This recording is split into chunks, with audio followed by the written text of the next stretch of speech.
Olá, bem-vindos então à leitura da Perícope, essa promoção do Diretório Acadêmico Martinho Lutero, do Seminário Concórdia, que promove a leitura de textos bíblicos no original, hebraico e no grego, naquela tentativa de manter a leitura dos textos originais e também já aplicar isso para a leitura bíblica de um dos textos que serão usados no culto na igreja, nas comunidades.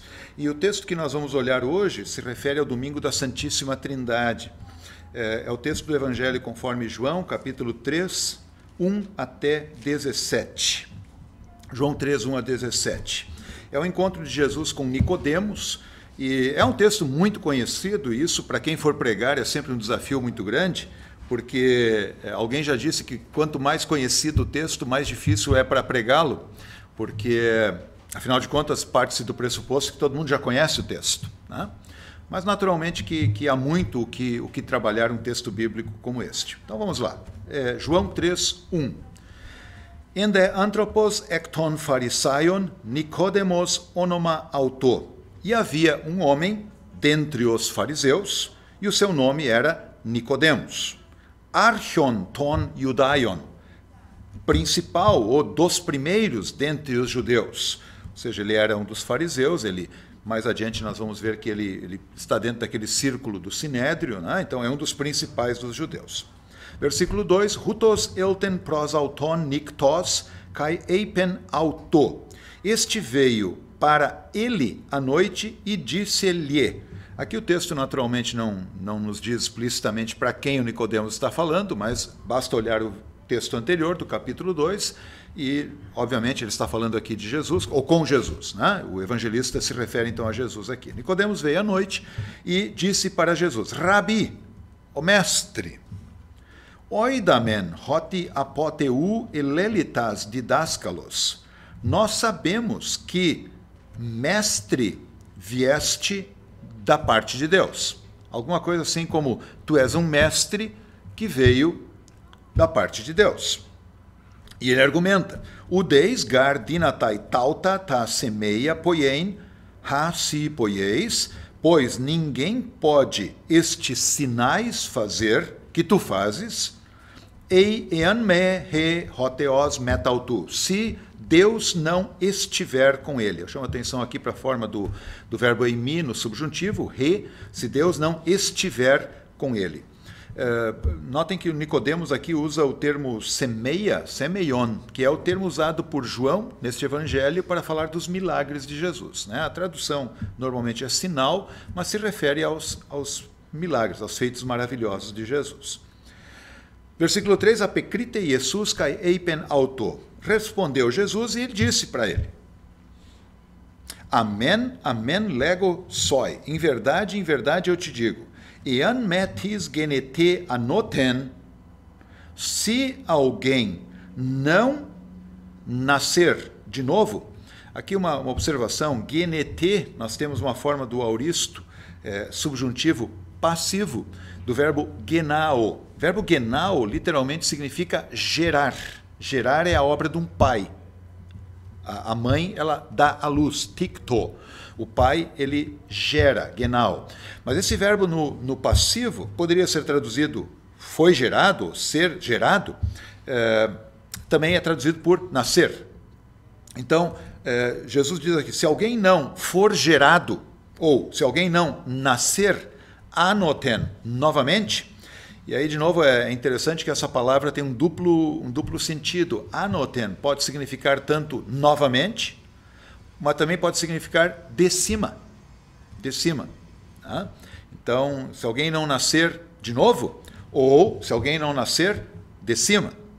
Tá? É, no mínimo, significativo refletir um pouco sobre isso. Então, se alguém não nascer de novo, udinatai idem ten basileian tuteu, não pode ver o reino de Deus. É muito interessante isso aqui, chama sempre a atenção que o Nicodemos vem com um discurso bastante simpático, né? Dizendo que Jesus veio da parte de Deus, é um mestre e tal, né? E parece que ele vai demorar um pouquinho para chegar no assunto, e Jesus diretamente diz para ele, então, olha, deixa eu te dizer um negócio assim, já de ponto de partida. Alguém precisa nascer de novo para poder ver o reino de Deus. Talvez esse era o grande tema. O que é o reino de Deus? Enfim. Versículo 4. Legei pros auton ho Nicodemos. Nicodemos diz para ele: Pos dinatai anthropos genetenai geron on. Como pode um homem ser gerado ou nascer sendo idoso? Geron é o termo para uma pessoa de idade. Né? Como pode um homem nascer, ser gerado, sendo já idoso? Me dinatai eisten koilian tes metros autu deuteron eiselten kai genetenai. Chama atenção aqui na estrutura da frase, ele é uma pergunta. E ele usa no início da frase a partícula me, não. Numa pergunta em português, nós não colocaríamos esse não. A tradução seria assim: pode um homem, pode alguém, né, para o ventre da sua mãe, segunda vez entrar e ser nascido? Quer dizer, pode alguém fazer isso? O grego usa um me na frente quando ele implica que a resposta deve ser não. Quer dizer, a pessoa que faz a pergunta, ele espera que a pessoa diga não, que o outro diga não. Então, em português diríamos: pode alguém entrar novamente no ventre da sua mãe e ser gerado? E ele está esperando que Jesus diga: não, claro que não, evidentemente que não.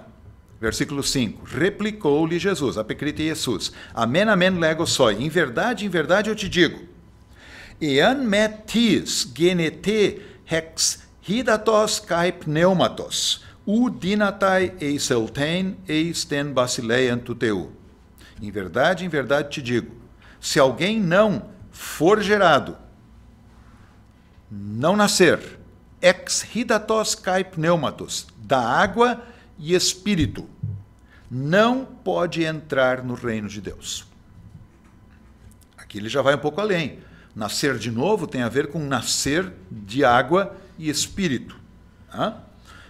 Evidentemente que isso, para quem lê o Evangelho de João, escrito lá pelo ano 90, por aí, né, quando o batismo já era muito comum na igreja, é inevitável ver aqui o batismo. Mesmo que Jesus ainda não tenha oficialmente instituído o seu batismo após a sua ressurreição, mas nós sabemos, o próprio João nos conta, que os discípulos batizavam.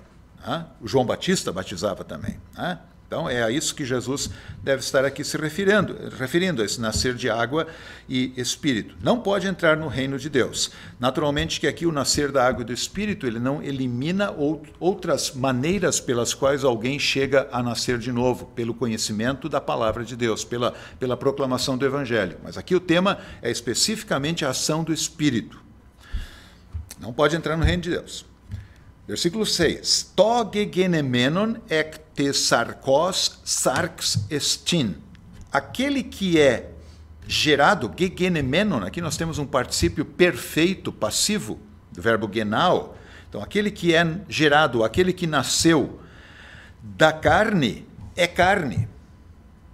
Kai to gegenemenon ek tu pneumatos, pneuma estin. E o que é gerado, o que nasceu do espírito é espírito. Então aqui Jesus contrasta duas realidades, carne e espírito. Evidentemente que dentro do contexto bíblico, carne e espírito aqui não significa o mesmo que corpo e alma, materialidade e imaterialidade. Carne e espírito tem a ver com realidades escatológicas, na verdade, aquilo que está mais profundo dentro do ser humano. A carne tem a ver com a sua pecaminosidade, com a forma natural que alguém vem ao mundo. Nós somos carne quando viemos ao mundo. O ser espírito, nascendo do espírito, é uma nova realidade. O espírito é escatológico, ele vem de fora. Muito bem. Aí ele continua, versículo 8. To pneuma hopu telei pnei kai ten phonen autu acues. Aqui seria tentador traduzir pneuma por espírito novamente. O espírito, onde ele quer, ele sopra, e a voz dele tu ouves. No entanto, a gente sabe que pneuma também pode significar vento. E é muito provável que aqui Jesus, de fato, esteja fazendo uma comparação entre o Espírito de Deus, Espírito Santo, o pneumateu, com aquilo que acontece no vento. Então ele vai dizer, o vento, vamos ficar com essa tradução, o vento sopra onde ele quer. E tu ouves a voz dele, ou seja, tu ouves o som dele, naturalmente. Al uk oidas poten erchetai kai pu hipagei. Mas tu não sabes de onde ele está vindo e para onde ele vai. A gente pode até sentir o vento, escutar o vento, mas para onde é que ele está indo? De onde é que ele veio? Não se tem controle sobre o vento, essa é a ideia que Jesus está colocando aqui. Hutos estin pas hoge genemenos ectu pneumates. Assim é todo o que é gerado do Espírito, ou todo o que nasceu do Espírito. Ou seja, nós não temos o controle sobre isso, esse é o ponto. O Espírito age onde quer. O Espírito, ele tem a escolha. E nós sabemos que o Espírito Santo promove a ação e a obra de Jesus Cristo. Essa é a maneira do Espírito Santo agir. Ninguém pode controlá-lo. E ele escolhe os meios que ele quer utilizar. E, naturalmente, que o Novo Testamento nos mostra que ele escolhe a palavra de Deus, o batismo, a própria Santa Ceia, é o meio pelo qual o Espírito Santo, então, sopra e faz pessoas nascerem novamente. Versículo 9. Apekrite Nicodemos kai eipenauto, pos dinatai tauta genestai. Respondeu Nicodemos e disse para ele, como pode essas coisas acontecer? Como é que podem tais coisas ocorrer? Quer dizer, isso foge à compreensão dele. 10. Apekrite Jesus kai eipenauto. Respondeu Jesus e disse para ele, pos dinatai tauta, Apekrite Jesus kai eipenauto. E respondeu Jesus e disse-lhe, si ei hodidaskalos tu Israel, tu és o mestre de Israel, kai tauta ugnoskeis, e tu não sabes isso? Um pouquinho da ironia muito própria aqui, que é usada bastante no Evangelho conforme João. Né? Tu és um mestre, ô Nicodemos, e nunca ouviu falar sobre isso? O Espírito Santo não é uma novidade no ensino para os judeus do tempo de Jesus. Os profetas falam muito da ação do Espírito, então não deveria ser uma novidade. Né? Quem lê lá a história relatada pelo profeta Ezequiel, do Vale de Ossos Secos, sabe muito bem que o Espírito Santo sopra e promove vida. Então, no mínimo isso ele poderia lembrar, não é uma novidade completa. Mas há um aspecto de uma novidade, porque aqui está o Messias agora. Né? Então, essa palavra de Jesus ela serve para seguir adiante nesse diálogo. Né? Muito bem, versículo 11. Amen, amen, lego soi, hoti ho, oidamen lalumen. Em verdade te digo que aquilo que nós sabemos, falamos. Kai ho heurakamen martirumen. E aquilo que vimos, nós testemunhamos. Kai ter martirian remon ulambanet. E o nosso testemunho vocês não recebem. Importante lembrar que no Evangelho, conforme João, Jesus se apresenta sempre na perspectiva de quem foi enviado pelo Pai e que está anunciando a vontade do Pai. Muitas vezes ele insiste nisso. Né? A minha palavra é aquela palavra que o Pai deu. Ou seja, ele está fazendo a obra divina. Então, por isso ele diz que ele viu, ele ouviu e ele testemunha e anuncia, mas apesar disso os judeus não recebem isso. Versículo 12. Eita epigeia eipon himin kai upisteuete, se as coisas terrenas eu lhes disse e vocês não creem, pos ean eipo himin ta epurania pisteusete. Como se eu disser para vocês as coisas celestiais, crerão? Como é que vocês vão crer quando eu falar de coisas celestiais? Versículo 13.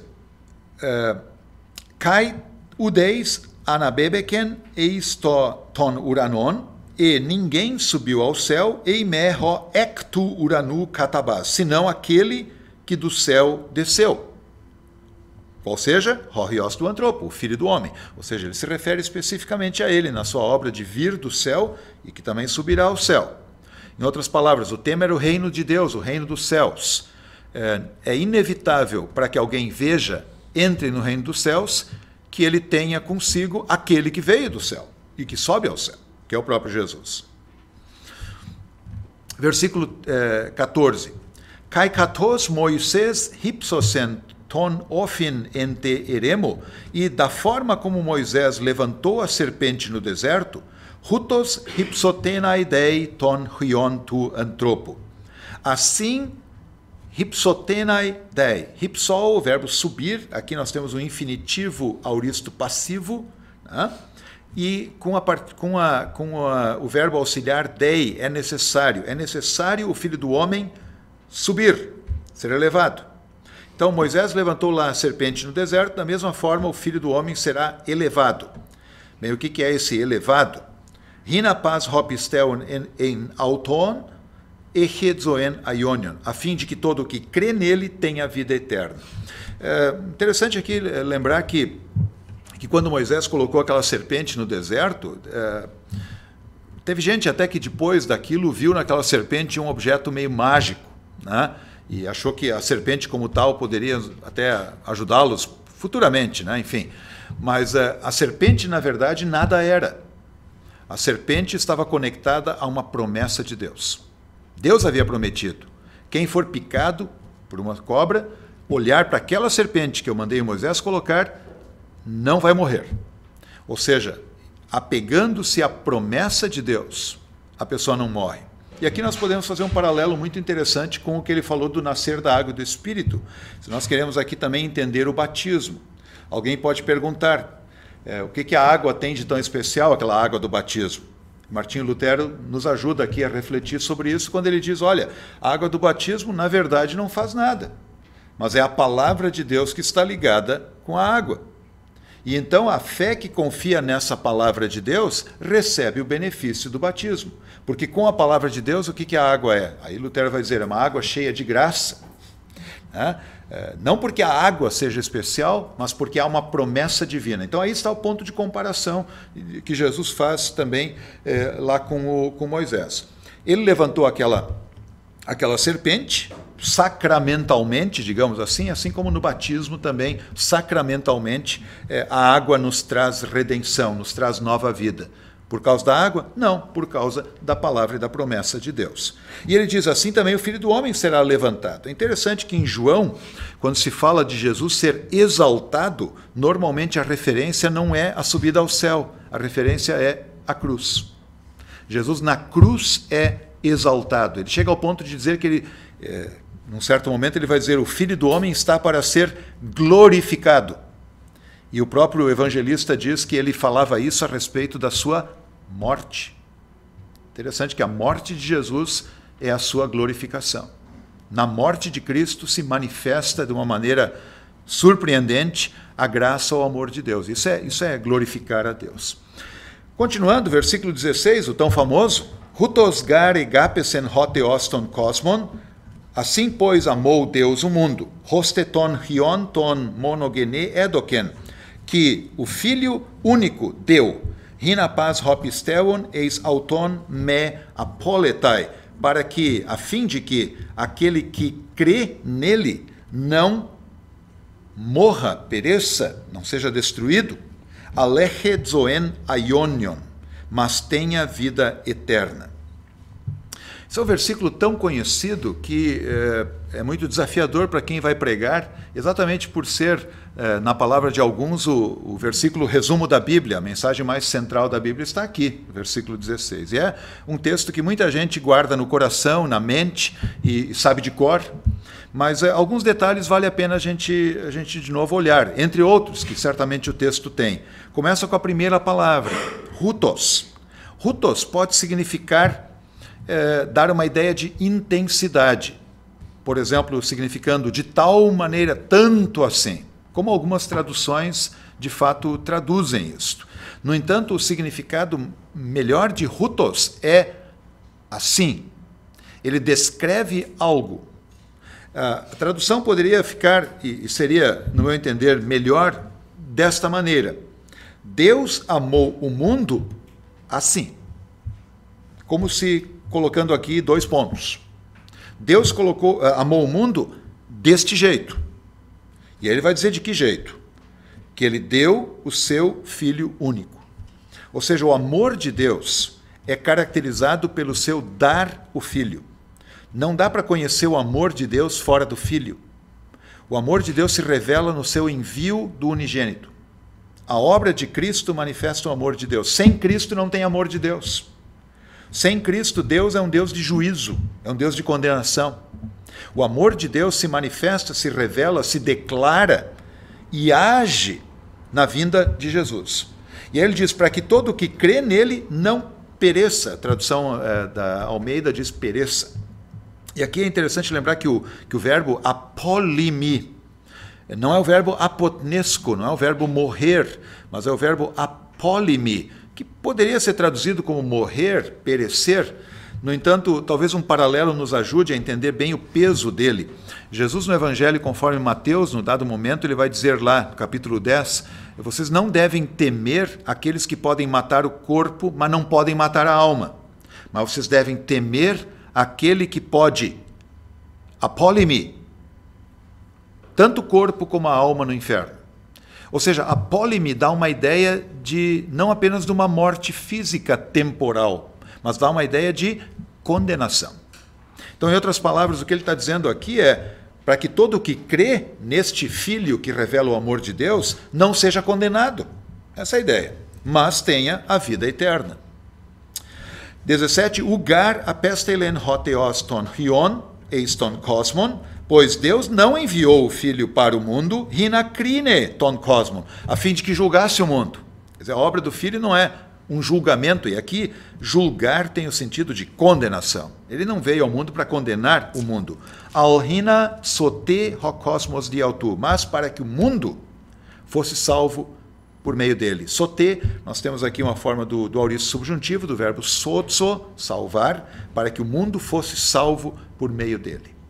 Então é um texto que a gente diria assim, é evangelho puro, realmente, né? Que fala que a vinda do Filho manifesta o amor de Deus, a vinda do Filho revela quem Deus é, a vinda do Filho e a sua obra salvífica, ela livra da morte eterna e ela dá vida. Mas lembrando o dia do calendário litúrgico da igreja, o dia da Santíssima Trindade, no qual esse texto bíblico é lido nas igrejas, talvez seja importante lembrar que o dia da Santíssima Trindade, aqui nós vimos o Pai que envia o Filho, nós vimos aqui o Filho vindo para salvar o mundo, nós vimos o Espírito Santo que dá um novo nascimento, né? É importante lembrar que no dia da Santíssima Trindade, o grande tema não é explicar o Deus triuno, mas é falar da sua obra. De fato, mais importante do que explicar como é que pode um Deus ser três, é mostrar como esse Deus se revelou na Escritura como um Deus de salvação, um Deus de graça, de perdão, de amor, de vida eterna. Evidente que em alguns momentos é importante, até diante de ensinos errados que existem, falar sobre a doutrina da Santíssima Trindade, né? Um só Deus em três pessoas. No entanto, nós vimos claramente que o texto aqui, ele fala muito mais, ou fala unicamente da obra de Deus. E esse certamente deve ser o foco também numa pregação no dia da Santíssima Trindade, especialmente quando baseado no texto de João 3, 1 a 17. É isso.